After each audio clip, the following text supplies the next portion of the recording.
I'm Dean Spade. For 25 years, I've been working in movements for queer and trans liberation and to end prisons, police, immigration enforcement, and war. Welcome to the second episode of my new podcast, Love in a Fucked Up World, where we talk about how to build and sustain strong connections to each other, because relationships are the building blocks of all of our movements. Over the next few months, I'll be releasing a new episode of Love in a Fucked Up World every 2 weeks. In some episodes, I spend time talking to some of the people who've inspired my thinking on these topics, like in the first episode where I interviewed Adrienne Marie Brown. In addition to the interviews, I'll be releasing shorter episodes that focus on particular tools and ideas from the book that I think can help us align our values with our actions. One of my dearest friends, Morgan Bassichis, offered to talk through these ideas with me for the shorter episodes. Here's the first one on dealing with hard feelings.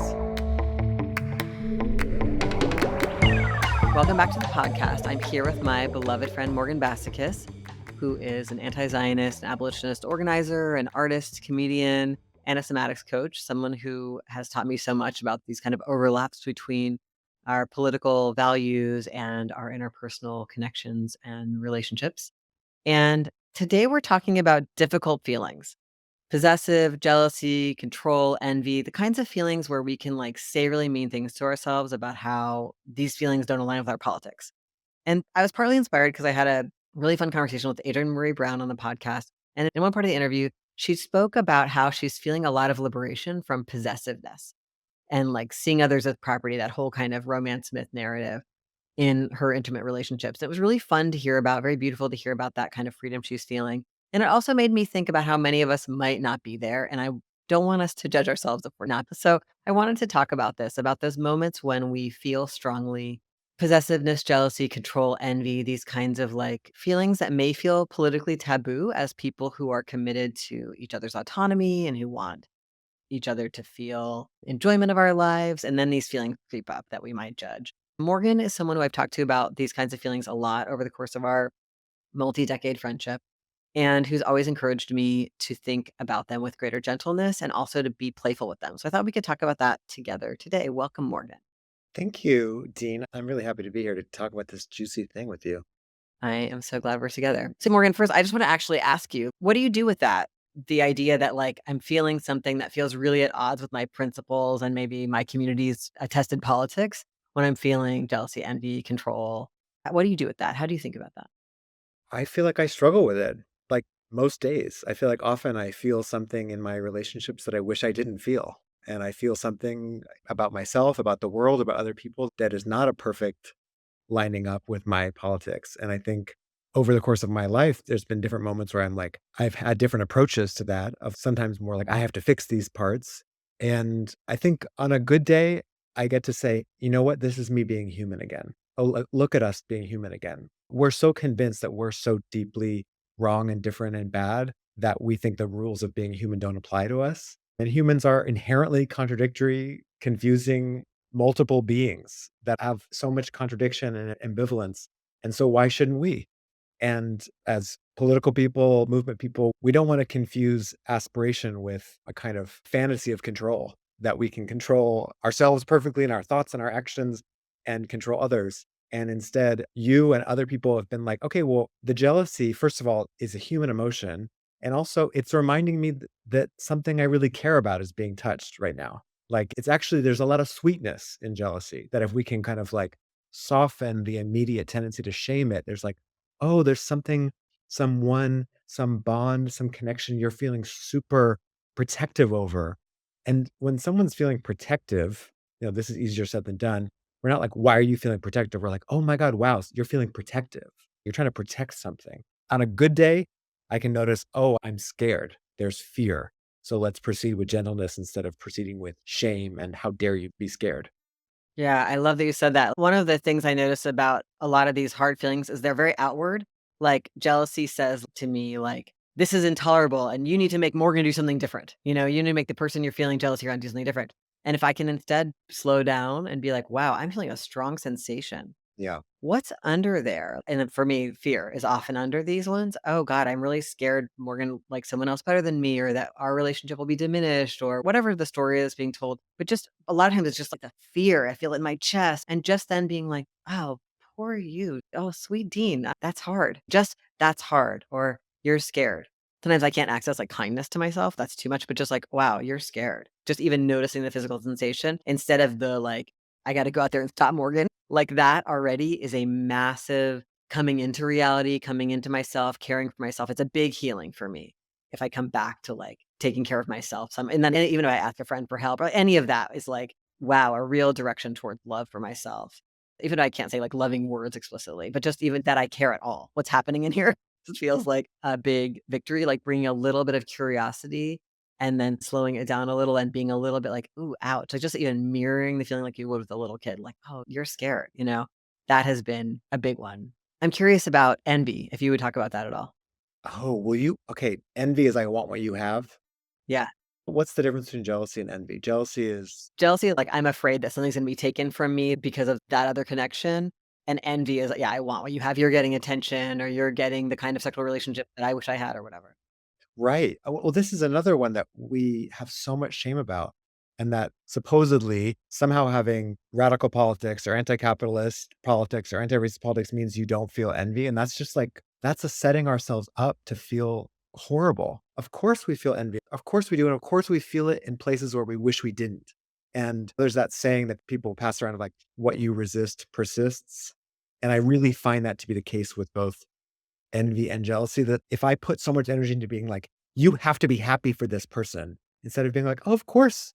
Yeah, makes sense." There's a feeling of envy. "Oh, will I get mine?" Then it can kind of disperse again.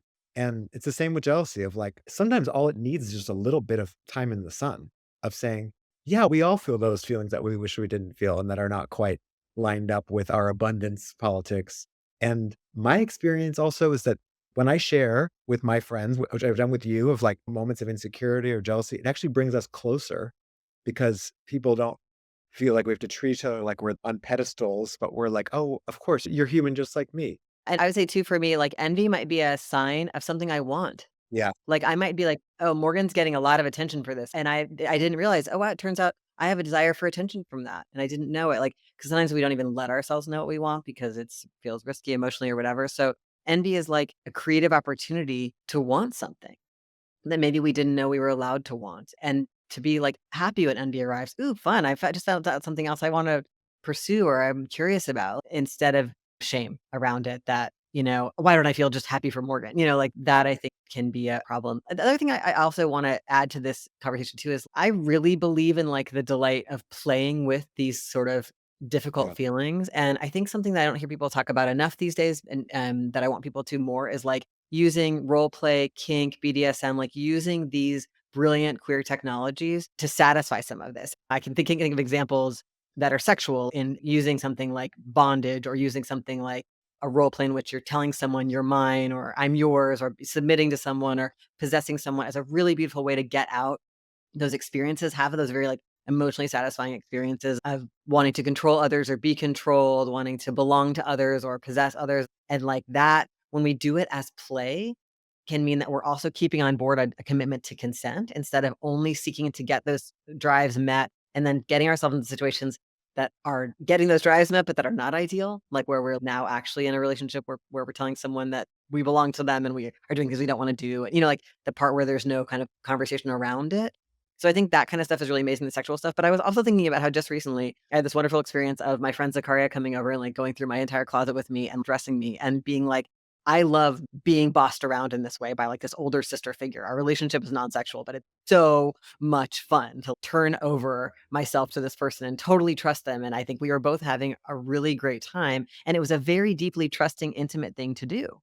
And I was like, this is another chance at like totally consensual play around control and being controlled that I think people do this stuff in friendships. And there's all these ways I think a lot of us want to be held or hold others, like care for others in those kind of dominating roles for a moment or for a certain circumstance that like I mean actually Morgan, I feel like you do it with humor a lot in our relationship. Like you use humor to like make one of us or the other one the boss for a moment, things that are just like You are legally my boss, so that yeah, exactly.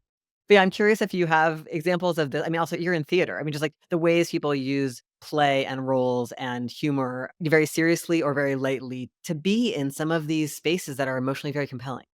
Oh, wow. I mean, I feel like you said it. I mean, I've never had sex. I'm a virgin. Wait, don't include that. So include that in the podcast. Is that shaming? I think it's just funny. Okay. Hope you can include that. I feel like this is the problem with disavowing things that are built in us is that we don't get to use them. We forfeit all this good stuff if we don't compost it into something else. If we disavow the parts of us that we think are bad, no envy, no jealousy. It's like, what are you going to do in sex? What are you going to, I mean, what are you going to write a play about? What are you going to, I mean, like, that's the stuff of all our creative drives is like plugging that back into something that we have choice in. And that's what's so brilliant about all the examples you mentioned of sex and humor and art is like we get to, with choice, reclaim and reintegrate the parts that we think are bad.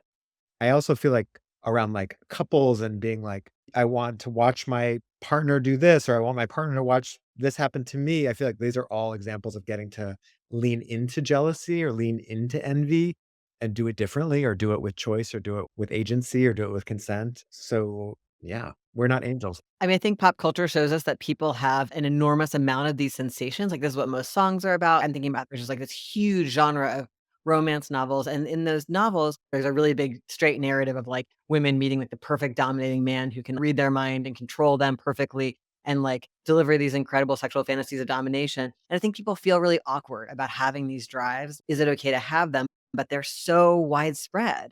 And then I think if we don't let them have any attention, we either are suppressing them and kind of numbing out to some of really intense, beautiful stuff that we could experience, or we're pursuing them in a sideways way and getting them met sometimes in like non-ideal options. Like I really wanted to feel dominated. So now I'm with somebody who also is actually controlling parts of my life that I don't want to have controlled. But we aren't talking about any of it. It's not explicit. So I'm just now like in this thing. I feel like I see that a lot. Or I want to have this experience and I can't name it. And so I'm having like a not as good version of it, but it's kind of scratching the itch. So I'm just like, how can we all be a little bit more like, oh yeah, I'm interested in actually pursuing intense and strange and taboo fantasies and doing it in a way where I at least to some degree know I'm doing it and like recruit other people who want to do that with me so that there's some level of intentionality around it. Because also, of course, intense things like you might want to put some guardrails around it or make sure you've established some safety plan or talk to some friends or whatever. And so just the more we like think it's okay to play with, then the more likely we'll have experience playing that meets more of our needs, I think. I think this is, I'm thinking about times in friendships, even when I've kind of taken the risk to say, oh, I feel jealous, which is like everything in my system. Oh, there's balloons. If you're listening, somehow that my screen keeps showing balloons. So you're not seeing this, but I hope you feel the balloons. Like we're scared we're going to lose the connection. Again, this is like the theme across all your chapters. It's like we're so scared of losing the connection if we kind of share. Before we're talking about boundaries, but now we're talking about insecurities, desires. We're scared we're going to push the person away, that someone's going to be like, oh my God, you've been holding jealousy. Like, I can't tolerate that in my field.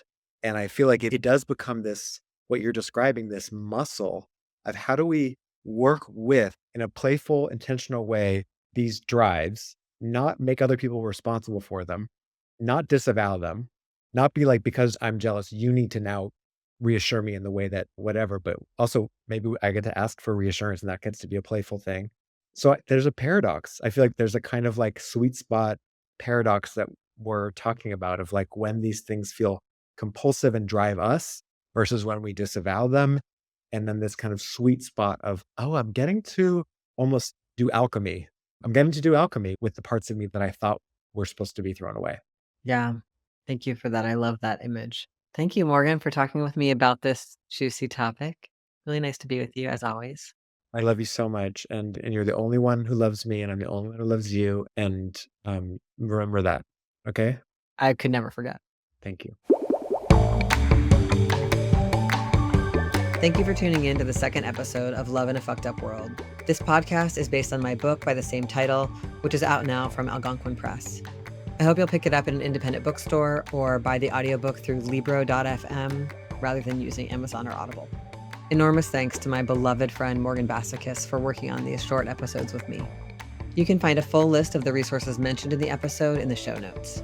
Love in a Fucked Up World is hosted by me, Dean Spade.